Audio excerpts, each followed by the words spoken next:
Iluminação é um dos itens mais importantes na produção de vídeo.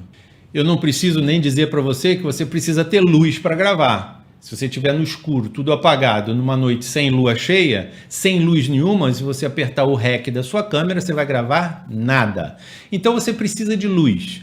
Você precisa de luz e você precisa saber controlar essa luz. Vamos lá, vamos inicialmente falar dos dois tipos de luz que existem. Existe a luz natural, existe a luz artificial. Luz natural, luz do sol, luz da lua. Luz direta ou indireta? Vamos lá, luz do sol. Você sai de dia, está lá um sol no céu, céu azul.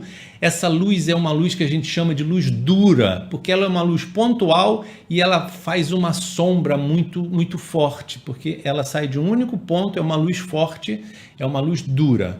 O que é uma luz suave? Uma luz suave é quando você sai num dia nublado, está cheio de nuvens, você está iluminado pela luz do sol, filtrado por essas nuvens, então você tem uma luz suave. Quer dizer, você se olhar para o chão, você não vê a sua sombra nítida, como um dia de sol. Então essa é uma luz suave. Aí você já tem uma diferenciação de luz dura ou luz suave. Isso faz muita diferença na hora de você fazer o seu vídeo, porque se você tem um vídeo com luz dura, por exemplo, um rosto de uma pessoa com luz dura, ela faz ficar com sombras muito rígidas, muito nítidas, e nem sempre isso é muito agradável, principalmente para o rosto humano.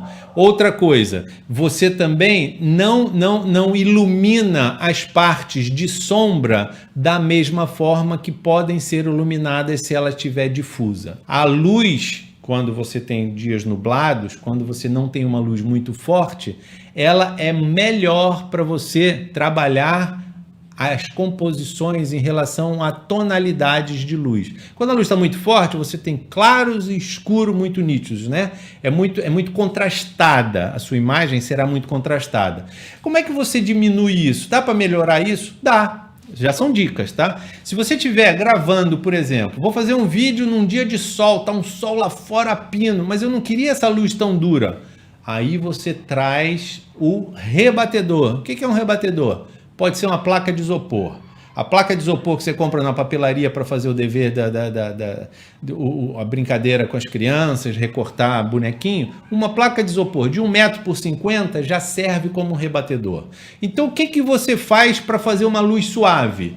Vou dar um exemplo. Você coloca o sujeito que você quer gravar contra a luz, quer dizer, a luz do sol batendo nas costas dessa pessoa, e o rebatedor na frente da pessoa, recebendo a luz do sol e rebatendo uma luz para clarear as sombras que estão muito duras, ou para clarear a sombra. Na verdade, se a luz está vindo de trás para frente, a pessoa está em sombra, então você clareia isso.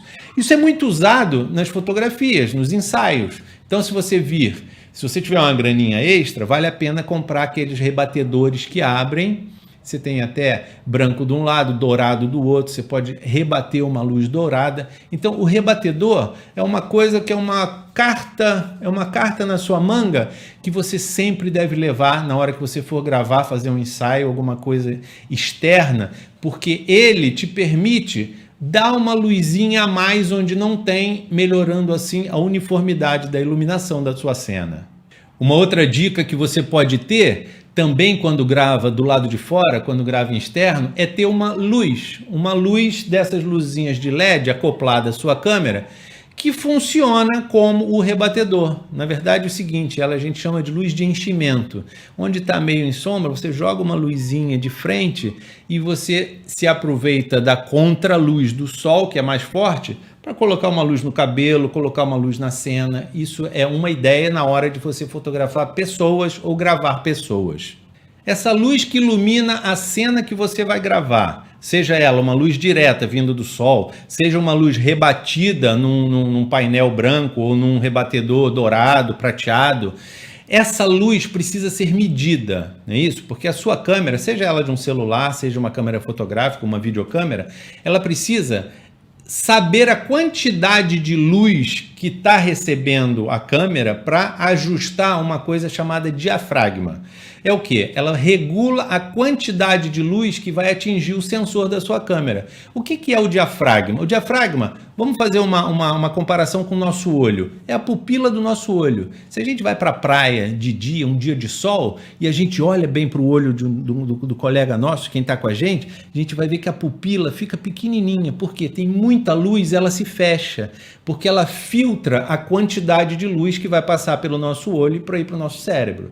A máquina fotográfica, seja de um celular, seja de uma câmera fotográfica, volto a dizer, se ela estiver programada para automático, automaticamente, se tem muita luz do sol, ela fecha o diafragma, igual o nosso olho.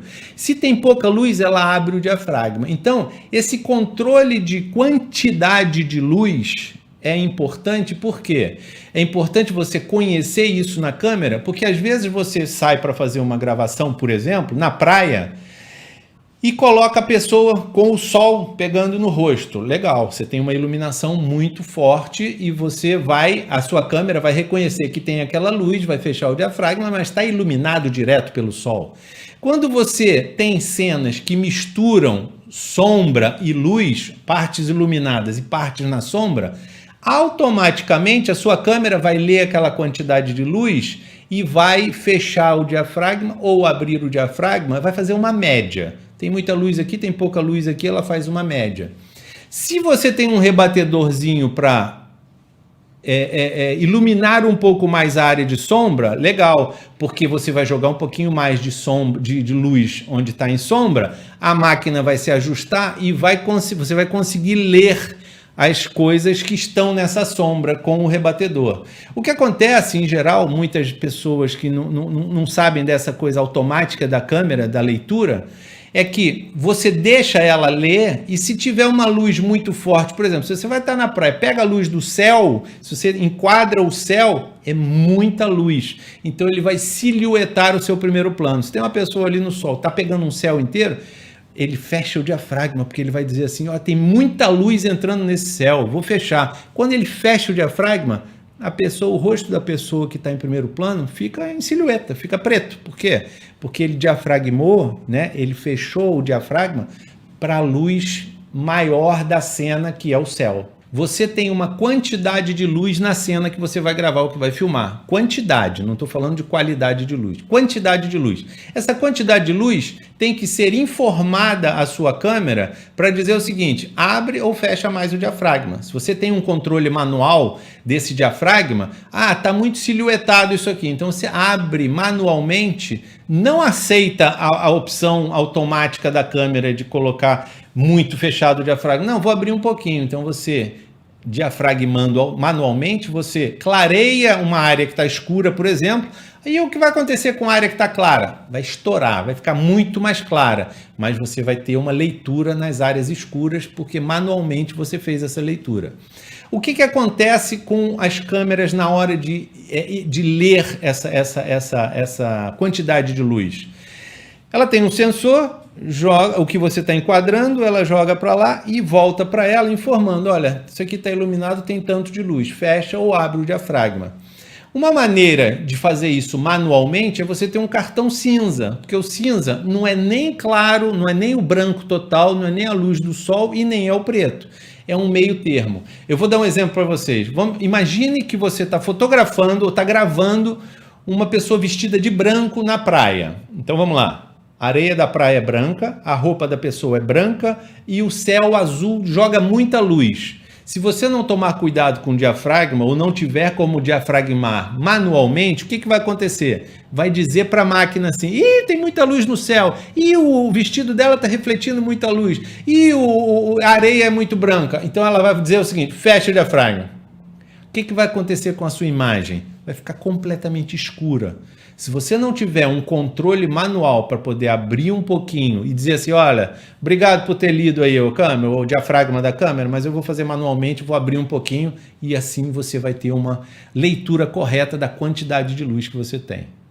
A melhor opção quando você vai sair para gravar alguma coisa ao ar livre e está um dia de sol, procure uma área de sombra. Procure embaixo de uma árvore, vai para um cantinho, leva um rebatedorzinho para levar um pouquinho mais de luz onde está a sombra. Você com certeza vai ter uma resposta da câmera, qualquer que seja a sua câmera, pode ser um celular, pode ser uma câmera profissional, você vai ter uma resposta de qualidade de imagem muito superior a você jogar ela numa luz direta e forte.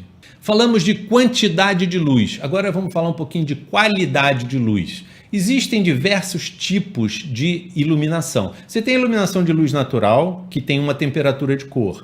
Você tem iluminação de luz incandescente, que são as lâmpadas antigas, né, que estão todas sendo substituídas por lâmpada LED. Você tem o LED, você tem lâmpadas tungstênio, que são as lâmpadas de estúdios de televisão, estúdios de cinema. Cada uma delas tem uma cor. O nosso olho se adapta automaticamente a todas elas. Se eu entrei num ambiente onde tem luz fluorescente, para mim é branco, né? Para mim é branca, luz branca. Se eu vou para a rua, tá dia de sol, para mim é luz branca. Se eu entro num lugar onde tem luz incandescente, para mim é luz branca. Pode estar até um pouco amarelada, porque tem umas luzes mais amareladas. Enfim, o nosso olho se adapta à qualidade de luz. As câmeras nem sempre fazem isso automaticamente. Se você deixar um controle que existe na tua câmera chamado White Balance em automático, automaticamente onde ele vai, ele identifica. Mas se você misturar a luz, ela pode fazer confusão, pode ficar esverdeada a imagem que você grava, pode ficar amarelada. Então você tem que saber o seguinte, a qualidade de luz pode ser também regulada manualmente, que é o White Balance, balanceamento de branco.